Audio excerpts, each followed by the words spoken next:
ಪ್ರತಿಯೊಬ್ಬ ವ್ಯಕ್ತಿಯಾದ ಆರೋಪಿನೇ ಅಪರಾಧಿನೇ ಆದರೂ ಕೂಡ ಆತನ ಅಥವಾ ಆಕೆಯ ಖಾಸಗಿತನಕ್ಕೆ ಕೊಡಬೇಕಾದ ಗೌರವ ಕೊಡಲೇಬೇಕು. ಅದನ್ನು ಉಲ್ಲಂಘಿಸಿ ಯಾರು ಮಾಡಿದ್ರೆ ಅದು ಅಪರಾಧವೇ, ಒಪ್ಕೊಳ್ಳೋಣ. ಆದರೆ ಬಂದಿರೋ ಆರೋಪ ಎಂಥದ್ದಪ್ಪ, ಅದೇ ಖಾಸಗಿತನದ ಹರಣ ಆಗಿದೆ ಅನ್ನೋದಲ್ವಾ? ಆ ಆರೋಪದಲ್ಲಿ ಆರೋಪಿತನ ಅಡ್ರೆಸ್ ಇಲ್ಲ ಅನ್ನೋದು ಕೂಡ ಗಂಭೀರವಾದ ಆರೋಪ ಅಲ್ವಾ? ಅವನನ್ನು ಹುಡುಕಬೇಕು ಅನ್ನೋದು ಕೂಡ ಜವಾಬ್ದಾರಿಯುತ ಕಾರ್ಯ ಅಲ್ವಾ? ಈ ಪ್ರಕ್ರಿಯೆಗೆ ಕಾನೂನಾತ್ಮಕವಾಗಿಯೇ SIT ಥ್ರೂ ಫೋನ್ ಟ್ಯಾಪ್ ಆಗ್ತಿದ್ರೆ ತಪ್ಪೇನು ಅಂತ ನಾನು ಕೇಳ್ತಿದ್ದೀನಿ. ಕುಮಾರಸ್ವಾಮಿ ಅವರಿಗೆ ಅರ್ಧ ಇನ್ಫಾರ್ಮೇಶನ್ ಬಂದಿರಬಹುದು, ಸರ್ಕಾರದ ಥ್ರೂ ಆಗ್ತಿದೆ ಅನ್ನೋ ಅರ್ಧ ಇನ್ಫಾರ್ಮೇಶನ್ ಬಂದಿರಬಹುದು. ನೀವು ಹೇಗೆ ಹೀಗೆ ಆಗಿರಬಹುದು ಅಂತ ಹೇಳ್ತಿದ್ದೀರಿ, ನಾನು ಆಗಿರಬಹುದಲ್ವಾ ಅಂತ ಪ್ರಶ್ನೆ ಕೇಳ್ತಿದ್ದೀನಿ. ರಾಜೀವ್ ಅವರೇ. ಮೇಡಮ್, ಇದಕ್ಕೆ ನಾನು ಸ್ಪಷ್ಟವಾಗಿ ಉತ್ತರ ಕೊಡ್ತೇನೆ.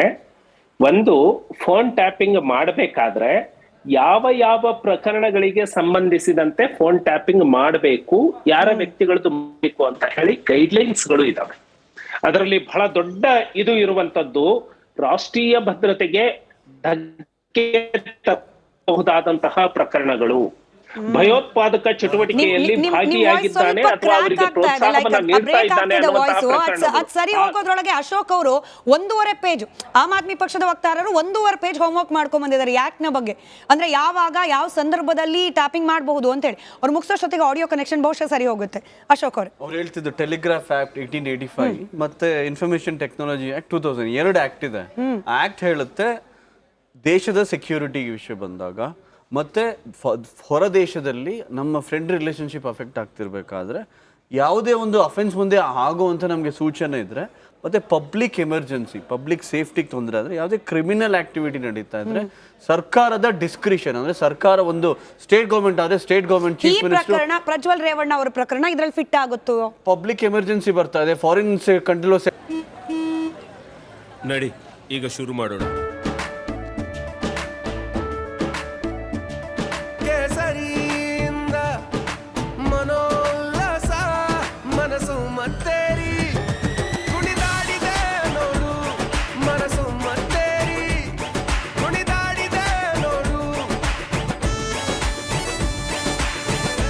ಕ್ಷಣ ಕ್ಷಣವೂ ಆಚರಿಸಿ ಕೇಸರಿ ಹಬ್ಬ. ವಿಮಲ್, ಬಾಯಲ್ಲಿ ಹೇಳಿ ಕೇಸರಿ. ಎಟ್ಲಾ ಕೂತಿದ್ದಾರೆ, ರೆಡ್ ಕಾರ್ನರ್ ನೋಟಿಸ್ ಆಗಿದೆ, ಇವೆಲ್ಲ ಫಾರಿನ್ ರಿಲೇಶನ್ಶಿಪ್ ಹಾಳಾಗೋದಿಲ್ವಾ? ಅದಕ್ಕಿಂತ ಬೇಕಾ? ಪ್ಲಸ್ ಅವ್ರು ಅಬ್ಸ್ಕಾಂಡ್ ಆಗಿದ್ದಾರೆ, ಇಷ್ಟು ಕೇಸ್ ಆದ್ರೂ ಕೂಡ ಅಬ್ಸ್ಕಾಂಡ್ ಆಗಿದ್ದಾರೆ. ಅವ್ರ ಫ್ಯಾಮಿಲಿ ಗೊತ್ತಿರಲ್ಲ ಅವ್ರು ಎಲ್ಲಿದೆ ಅಂತ. ಮಾಡಿರ್ಬೋದು, ಅವ್ರು ಮಾಡಿದಾರೋ ಬಿಟ್ಟರೆ ಗೊತ್ತಿಲ್ಲ. ಮಾಡಿದ್ರು ಕೂಡ ಲೀಗಲ್ ಆಗಿ ಇವಾಗ ನಾನು ನಿಮ್ ಫೋನ್ ಟ್ಯಾಪ್ ಮಾಡಿದ್ರೆ ನಿಮ್ಗೆ ಬಂದು ಪರ್ಮಿಷನ್ ತಗೊಂಡು ಟ್ಯಾಪ್ ಮಾಡೋಕ್ಕಾಗತ್ತಾ? ಇಂಟೆಲಿಜೆನ್ಸ್ ಅವ್ರಿಗೆ ಗೌರ್ಮೆಂಟ್ ಅವರು ರಿಟರ್ನ್ ನೋಟಿಫಿಕೇಶನ್ ಕಳಿಸ್ಬೇಕು. ರಿಟರ್ನ್ ನೋಟಿಫಿಕೇಶನ್ ಕಳಿಸಿ ಅವರು ಯಾವುದೇ ಮೊಬೈಲ್ ಕಂಪ್ನಿಗಳಿದೆ ಅವ್ರಿಗೆ ರಿಟರ್ನ್ ನೋಟಿಫಿಕೇಶನ್ ಕಳಿಸಿ, ಕಾನ್ಫಿಡೆನ್ಷಿಯಲ್ ಲೆಟರ್ ಕಳಿಸಿ, ಆಮೇಲೆ ಟ್ಯಾಪ್ ಮಾಡಬೇಕು. ಇದೆಲ್ಲ ಪಬ್ಲಿಕ್ ಅಲ್ಲಿ ನ್ಯೂಸ್ ಅಲ್ಲಿ ಹಾಕಕ್ಕಾಗಲ್ಲ ನಿಮ್ ಫೋನ್ ಟ್ಯಾಪ್ ಮಾಡ್ತಾ ಇದೀವಿ ಅಂತ. ಅವ್ರು CM ಆಗಿದ್ದವರು, 2 ಸಲ ಮುಖ್ಯಮಂತ್ರಿ ಆಗಿದ್ದವರು, MLA ಗಳು, ಮಾಜಿ ಮುಖ್ಯಮಂತ್ರಿಗಳು ಹೇಳ್ತಾರೆ, ಅದೆಲ್ಲ ಗೊತ್ತಾಗಲ್ವಾ? ಟ್ಯಾಪ್ ಮಾಡ್ತಾ ಇವ್ರಿಗೆ ಹೇಳ್ಬಿಟ್ಟು ಟ್ಯಾಪ್ ಮಾಡ್ಬೇಕಾ? ನನಗೆ ಬಹುಶಃ ಕಾರ್ಯಕ್ರಮ ವೀಕ್ಷಣೆ ಮಾಡ್ತಿರುವವರೆಗೂ ಕೂಡ ಇರೋ ಆತಂಕ ಏನ್ ಗೊತ್ತಾ? ಇದೆಲ್ಲ ಹೇಳಿಕೆಗಳು, ದಿನಕ್ಕೊಂದು ರೀತಿಯ ಟ್ವಿಸ್ಟ್ ಟರ್ನ್ಗಳು ಗಮನಿಸ್ತಾ ಇದ್ರೆ ಎಲ್ಲೋ ಒಂದ್ ಕಡೆ ಆತನನ್ನ ಹಿಡಿದು ಕರ್ಕೊಂಬಂದ್ ತನಿಖೆಗೆ ಒಪ್ಪಿಸ್ಲಿಕ್ಕೆ ಸರ್ಕಾರಕ್ಕೂ ಆಗ್ತಿಲ್ಲ. ಕೇಂದ್ರ ಸರ್ಕಾರವೂ ಕೂಡ ಇದ್ರ ಬಗ್ಗೆ ಹೆಚ್ಚಿನ ಆಸಕ್ತಿ ತೋರಿಸ್ತಿರೋ ರೀತಿಯಲ್ಲಿ ಕಾಣ್ತಾ ಇಲ್ಲ. ಹೀಗಾಗಿ ಜನರ ದಿಕ್ಕನ್ನು ತಪ್ಪಿಸೋಕೆ, ಕಾಲಹರಣ ಮಾಡ್ಲಿಕ್ಕೆ ವಿನಾಕಾರಣವಾಗಿ ಅದು ಇದು ಅವ್ರ ಮೇಲೆ ಇವ್ರ ಮೇಲೆ ಆರೋಪ ಮಾಡ್ತಾ ಮಾಡ್ತಾ ಮಾಡ್ತಾ ಡೈಲ್ಯೂಟ್ ಮಾಡ್ತಿದ್ದಾರಾ? ಅಸಲಿ ಕಲ್ಪ್ರಿಟ್ ಯಾರಿದ್ದಾನೆ, ಆತನ ಕಡೆಗಿರುವ ಗಮನವನ್ನ ಬೇರೆ ಕಡೆಗೆ ಡೈವರ್ಟ್ ಮಾಡುವ ಹುನ್ನಾರವ ಇವೆಲ್ಲ ಅಂತ ಹೇಳಿ. ಮೇಡಮ್, ಏನಂದ್ರೆ ಯಾರು ಸತ್ಯ ಹೇಳಲ್ಲ, ಅದೇ ಸಮಸ್ಯೆ. ಈಗ ಫಾರಿನಿಂದ ಕರ್ಕೊಂಬರ್ಬೇಕಾದ್ರೆ, ಈಗ ಮಲ್ಯ ಫಾರಿನಲ್ಲಿದ್ದಾರೆ, ಅವ್ರನ್ನ ಫ್ಯುಗಿಟಿವ್ ಅಂತ ಅಂದರೆ ಪರಾರಿಯಾದವ್ರು ನಮ್ಮ ದೇಶದಿಂದ ಅಂತ ಕೋರ್ಟ್ ಘೋಷಣೆ ಮಾಡಿದೆ ಅಲ್ವಾ? ಆಮೇಲೆ ಇವರು ಇನ್ನೊಬ್ಬರು ಮೋದಿ ಇದ್ದಾರೆ, ಅವ್ರನ್ನ ಕರ್ಕೊಂಬರೋಕ್ಕಾಗಿಲ್ಲ. ಪ್ರಜ್ವಲ್ ರೇವಣ್ಣನ ಪ್ರಕರಣ ಅದಕ್ಕೆ ಕಂಪೇರ್ ಮಾಡಿದರೆ ಯಾವ ಲೆಕ್ಕದ್ದು? ಅಂದರೆ ನೀವು ಒಬ್ಬನ ಫಾರಿನಿಂದ ಅವನ ಅಪರಾಧಿ ಅಥವಾ ಅವನ ಆರೋಪಿ ಅವನು ನಮಗೆ ಬೇಕು ಅಂತ ಕರ್ಕೊಂಬರೋದಕ್ಕೆ ಒಂದು ಪ್ರೊಸೆಸ್ ಇರುತ್ತೆ. ಅಷ್ಟು ಸೀರಿಯಸ್ ಪ್ರೊಸೆಸ್ ಇಲ್ಲ, ಈ ಕೇಸ್ ಅಷ್ಟು ಸೀರಿಯಸ್ ಅಲ್ಲ ಅಂತ ನನಗನ್ಸುತ್ತೆ. ಯಾಕಂದ್ರೆ ಬೇರೆ ಬೇರೆ ಪ್ರೊಸೆಸ್ಗಳಿದೆ, ಆ ಪ್ರೊಸೆಸ್ಗಳು ಕಂಪ್ಲೀಟ್ ಆದ್ಮೇಲೆನೆ ಈ ಸ್ಟಿಲ್ ಇವತ್ತು ನಾವು ಅವ್ರನ್ನ ಕರ್ಕೊಂಬರಕ್ಕಾಗಿಲ್ಲ. ಬೇರೆ ಬೇರೆ ಇನ್ನು ಸುದೀರ್ಘವಾದ ಪ್ರೊಸೆಸ್, ಸುಪ್ರೀಂ ಕೋರ್ಟಲ್ಲಿ ಪ್ರೊಸೆಸ್ ಆದ್ರೂ ಕರ್ಕೊಂಬರಕ್ಕಾಗಿಲ್ಲ. ಸೊ ಯಾರು ಇಲ್ಲಿ ಏನು ಅಂದ್ರೆ ಸತ್ಯ ಹೇಳಲ್ಲ ಜನರಿಗೆ, ಎಲ್ಲರೂ ಅವರವರ ಅರ್ಧ ಸತ್ಯವನ್ನ ಮಾತ್ರ ಹೇಳ್ತಾರೆ. ಮುಖ್ಯಮಂತ್ರಿಗಳು ನಾನು 2 ಬಾರಿ ಪ್ರಧಾನಿಗೆ ಫೋನ್ ಟ್ಯಾಪಿಂಗ್ ರೂಲ್ಸ್ ಏನಾದ್ರೂ ಹೇಳಿ, ಬಟ್ ಎಲ್ಲಾ ಕೇಸ್ಗೂ ಪೊಲೀಸರು ಫೋನ್ ಟ್ಯಾಪ್ ಮಾಡ್ತಾರೆ. This is the truth.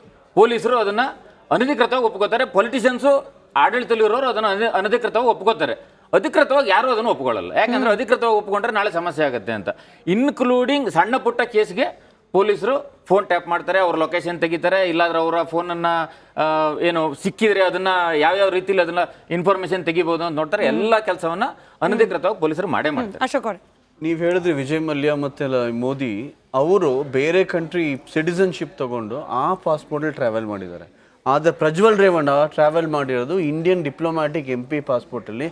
ನಮ್ಮ ಪಾಸ್ಪೋರ್ಟ್, ನಮ್ಮ ಎಕ್ಸ್ಟರ್ನಲ್ ಅಫೇರ್ಸ್ ಮಿನಿಸ್ಟ್ರಿಗೆ ಕಂಪ್ಲೀಟ್ ಅಧಿಕಾರ ಇದೆ. ಇಮಿಡಿಯೇಟ್ ಆಗಿ ಅವ್ರ ಪಾಸ್ಪೋರ್ಟ್ನ ಕ್ಯಾನ್ಸಲ್ ಮಾಡ್ಬೋದು.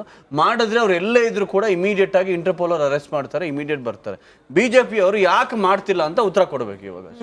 ಆ ಕೇಸೇ ಬೇರೆ, ಈ ಕೇಸೇ ಬೇರೆ, ಕಂಪ್ಲೀಟ್ ಕ್ಲಿಯರ್ ಆಗಿದೆ. ರಾಜೀವ್ ಅವರು, ಬಿಜೆಪಿ ಪಕ್ಷಕ್ಕೂ JDS ಪಕ್ಷಕ್ಕೂ ಬೇಕಾಗಿರೋದು ಸಮಯವನ್ನ ದೂಡೋದು. ಪ್ರಜ್ವಲ್ ರೇವಣ್ಣ ಅವರು ಚುನಾವಣೆ ಫಲಿತಾಂಶ ಬರೋವರೆಗೂ ಬರೋಲ್ಲ ಅನ್ನೋ ಮಾತು ಬಹುಶಃ ತಮ್ಮ ಪಕ್ಷದವರೆಗೂ ಕೂಡ ಖಾತ್ರಿ ಆಗಿರಬಹುದೇನೋ. ಅಲ್ಲಿವರೆಗೂ ಏನ್ ಮಾಡೋದು, ಜನರಿಗೆ ಉತ್ತರ ಕೊಡ್ಬೇಕಲ್ಲ. ಹಾಗಾಗಿ ಫೋನ್ ಟ್ಯಾಪು ಇತ್ಯಾದಿ ಇತ್ಯಾದಿ ಅಲ್ಲ, ಚರ್ಚೆ ಈ ರೀತಿಯ ನಿಮ್ ಕಿವಿಗೂ ಬಿದ್ದಿರುತ್ತೆ. ಸಾಮಾಜಿಕ ವಲಯದಲ್ಲಿ ಇದೇ ಚರ್ಚೆ ಆಗ್ತಿರೋದು. ರಾಜೀವ್ ಅವರೇ, ಒಂದು ಬಹುತೇಕ ವಿನಾಯಕ್ ಭಟ್ ಮಾತಾಡಿದ್ರು ಅನ್ಸುತ್ತೆ. ಸಹಜವಾಗಿ ಪೊಲೀಸರು ಫೋನ್ ಟ್ಯಾಪ್ ಅನ್ನ ಮಾಡ್ತಿರ್ತಾರೆ.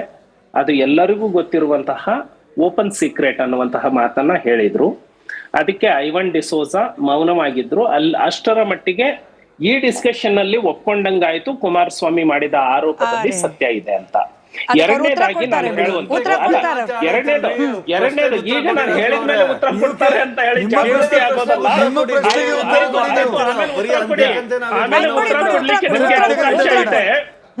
ಆಮೇಲೆ ನಿಮಗೆ ಉತ್ತರ ಕೊಡ್ಲಿಕ್ಕೆ ಅವಕಾಶ ಇದೆ.